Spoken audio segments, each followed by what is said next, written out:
Hello, BookTube. I'm going to be reviewing the Comics Experience Guide to Writing Comics by Andy Schmidt. Obviously, this is one of the library books I've had out from the library. It is due back this Friday. I'm not planning on going to the library Friday, so I will be returning all of the books I have out currently to a library here in town that will send them back to Waco. So I'm going to go ahead and do a review now. I'm not going to mention in Friday Reads or my weekly reads, so this is it for this. Before we get, the one thing about writing guides or art guides or like really sort of craft books on crafting are often difficult to review. One thing is that they are often repetitive. They're very sort of your standard sort of parts of this the narrative that needs to be gone over in every book. In an art book, say a pastel book, the first chapter will always be an introduction to pastels, and after a while, they all really start to sound alike. Although, depending upon when the book was published, exactly how many or how well stocked the pastel shelves are. Say, in earlier books on pastel may only touch on a few brands, very basics of soft, hard, medium. The papers probably aren't that many, but a more contemporary book on pastels, there's like far more information because there are far more brands, pastel of paper, so on and so forth. And so very much writing guides are similar.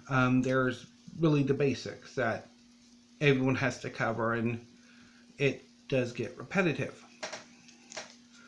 But again, this book, which is comes out of the Comics Experience, which is an online, I guess, some kind of like online course or series of courses that Andy Schmidt and other comics creators teach to prospective comic book writers and artists and that sort of thing. And I checked out the website a day or so ago and quite liked it. It's really interesting. And yeah, so I read this on Saturday and greatly enjoyed it. There are quite a few parts of this book that I think are immensely helpful and that have really helped me really reevaluate some of what I've been doing in my own writing. For one thing, the character creation. The character creation technique emphasized in this book is goal-oriented. And rather than a traditional character creation sheet, there's like a bullseye. And at the center of the bullseye is the goal, the character goal. And then surrounding that goal are circles to the left and to the right. On the right are traits, skills, friends and family that propel the character towards their goal. On the left, it's traits, skills, friends and family that retreat the character from the goal, that block the character from reaching their goal. And I thought that was really, really interesting and a very, very cool way of looking at the character. Another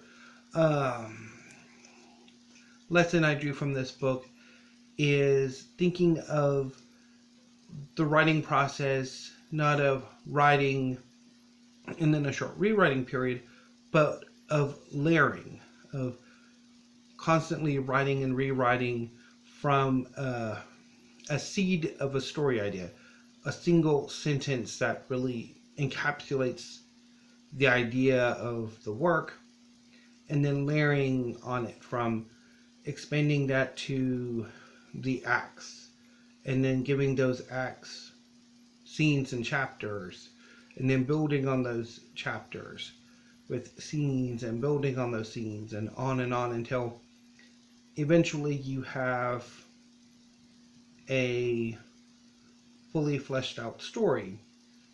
And I kind of initially I thought of this as, because after the seed he moved on to the spine.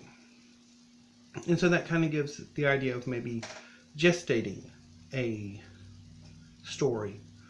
But another idea that occurred to me is more of a pearl, of you have like that grain, that seed of an idea, and gradually more and more lacquer, or nacre I think is what it's called, accretes to where you finally have at the end of it a pearl. And that is really a really cool idea. And maybe the most important thing I learned from this book is how to think about scenes.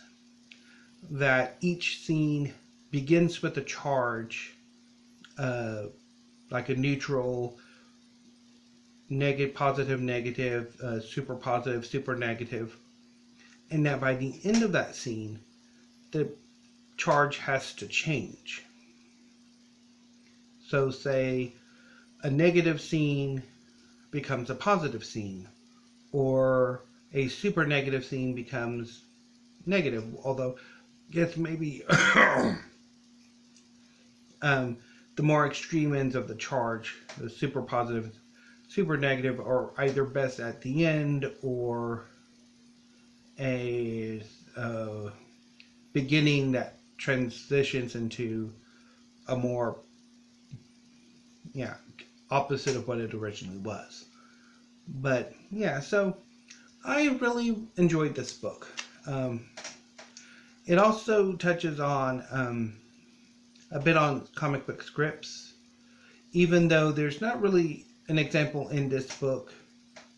It does point you to the Comics Experience website, where there are several comic book scripts collected that prospective comic book writers can look at to kind of figure out what techniques may work best for them. Also, at the end, there's a chapter on how to actually get started in writing for, or how to get started writing for comics professionally. And that is always a very useful chapter, not often included. So I think all in all, this was a really, really great book, and a really, really great introduction to writing comics. So that was the Comics Experience Guide to Writing Comics by Andy Schmidt. Anyway, so I might do a tag later on today or tomorrow. I just realized I was intending on doing a tag today, because tomorrow I was going to do a book haul, but I realized Amazon has lately been sending the books through UPS rather than the postal service. So I will likely get the book that I'm going to be getting in tomorrow towards the end of the day. And since after I do the book haul, I like to put my books on the shelves, that's probably going to be a bit of a trial. So I might do the book haul on Wednesday and do a tag tomorrow. So anyway, until then, I will see you tomorrow, BookTube.